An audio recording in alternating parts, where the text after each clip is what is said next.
depuis 2020 et le premier confinement sur l'intérêt d'investir encore en SCPI de bureau. Et Inès complète sa question avec quelques observations. Malgré 2 années, les 2 années que nous venons de passer, elle voit que le marché reste plutôt porteur et apprécié des épargnants. Voilà, elle se demande est-ce qu'il faut sauter le pas ou pas.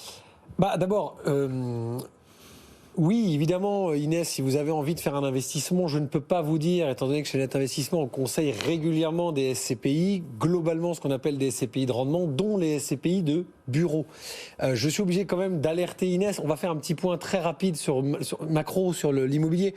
Ce qu'on a constaté sur 2020 et 2021, c'est que finalement, moi, en presque 20 ans de carrière, c'est la première fois qu'on avait un vrai test sur la SCPI, qui était quand même un placement en pleine explosion depuis plusieurs années sur les particuliers que nous conseillons, et y compris sur les bureaux, les commerces, puisqu'en fait tout ça a été mis à mal, l'hôtellerie, par le confinement. Et on a eu 2 années très différentes. Donc Inès, rassurez-vous, ce qui est intéressant, et c'est pour ça que je vous conseillerais quand même d'aller vous pencher dessus, c'est que 2020 a été une année avec une spécificité de grosse sclérose du marché.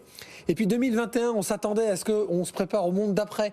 Donc on avait toutes sortes d'inquiétudes, on en a parlé sur ce plateau, sur quand vont devenir les bureaux avec le télétravail, que va devenir le commerce avec maintenant le e-commerce, puisqu'on n'a plus le droit d'aller dans les bureaux, que va devenir l'hôtellerie et la restauration, puisqu'on n'a plus le droit de sortir et plus le droit d'aller en vacances. Et en fait, on s'est rendu compte qu'une fois que 2020, où il y avait vraiment eu sclérose et vraiment les SCPI ont souffert, 2021, finalement, on est revenu à une logique et le monde d'après n'est pas finalement pour demain. C'est que simplement le monde d'avant a été réadapté et on a appris, je vais le résumer comme ça, ma chère Inès, à vivre avec les contraintes de cette pathologie sanitaire qui pourra en être une autre demain.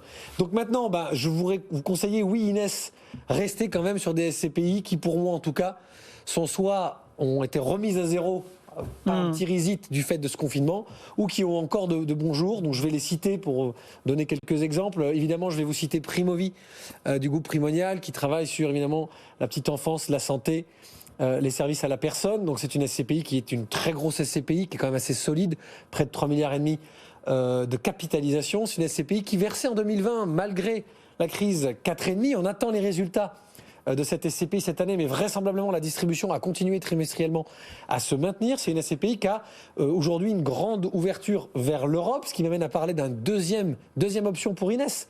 Ouvrez-vous vers l'Europe. Ouvrez-vous vers des actifs dans d'autres pays. Et là, je citerai une jeune SCPI, au contraire, parce qu'on les connaît, les autres européennes. Donc c'est Cœur d'Europe, de Sogénial Immobilier. Donc c'est une SCPI qui a été lancée à la fin du premier confinement, donc il y a finalement 1 an d'antériorité, qui a acheté un premier actif à Bruxelles. J'aime beaucoup cette SCPI parce qu'elle est rentrée finalement après, dans ce début du monde d'après qui n'est pas vraiment un monde d'après. Donc c'est des vraies opportunités, c'est une société de gestion qui est encore à taille humaine. Et puis je ferai exprès de dire à Inès, penchez-vous peut-être sur l'hôtellerie. Alors là, je vais faire sauter sur la table tous mes confrères. Il y a une SCPI qui a beaucoup fait parler d'elle ces 2 dernières années, qui s'appelle Cap Hébergimo, anciennement de chez Foncia, maintenant de chez Estiam, qui est une SCPI qui versait à peu près 4% de rendement et qui a chuté à 1,5 ou un petit peu plus d'1,5 en 2020. Et évidemment, ça n'échappe à personne. Pourquoi ? Son cœur de métier était l'hôtellerie et la restauration. Et cette SCPI, elle a su d'abord se solidifier, elle a fait le dos rond, elle a su arbitrer dans ses actifs, et finalement on attend normalement pour 2021 un rendement, vous allez me dire c'est pas formidable, mais qui devrait redépasser 3%, voire peut-être même 3,5%, donc on referait 100% par rapport à l'année d'avant. Mais ce qui veut dire quoi ? Ce qui veut dire qu'aujourd'hui c'est peut-être le moment, et je l'ai déjà dit plusieurs fois ces derniers mois, de se réintéresser à ce secteur d'activité, parce que personne ne peut croire que l'hôtellerie et la restauration en particulier en France va s'arrêter de fonctionner. C'est un secteur qui a eu une pause, donc ma chère Inès, gardez en tête Primovie, Cœur d'Europe et Cap Hébergimo, et normalement vous avez un spectre assez large. Allez-y raisonnablement, attendez de voir encore dans 6 mois et remettez une couche peut-être sur d'autres SCPI que je vous conseillerais entre-temps. Les SCPI de bureau, un avis ou pas, Christian ? Alors oui, pourquoi pas. C'est la grande famille de la pierre papier. Au revenu, on aime beaucoup les foncières cotées qui sont investies aussi en bureaux, qui sont investies aussi dans les centres commerciaux. En fait, lorsqu'on regarde le patrimoine des foncières et des SCPI, qu'on le compare un peu, on se rend compte que les plus beaux emplacements sont souvent détenus par des foncières cotées plutôt que par des SCPI.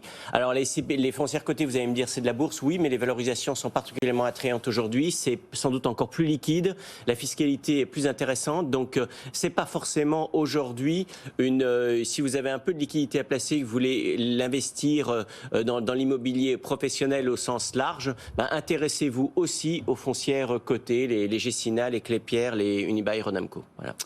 Attention, elles ne sont pas éligibles au PEA. Entièrement raison, elles sont pas, vous avez fait de bien le préciser, elles ne sont pas éligibles au PEA, vous pouvez les placer parce qu'on rappelle que c'est un statut SIC qui est un statut fiscal et donc on ne peut pas avoir soit vous les investissez enfin les SCPI non plus. Via. Oui. Alors, soit vous les investissez. Mais non, mais puisqu'on partait en. Je soutiens mon camarade. On va réconcilier tout le monde. Foncière cotée ou SCPI, on peut les mettre en direct ou via l'assurance. Voilà. Il y a un fonds très bien qui s'appelle Foncier Valor chez Claresco à ce titre-là, si vous voulez citer quelqu'un pour faire un clin d'œil.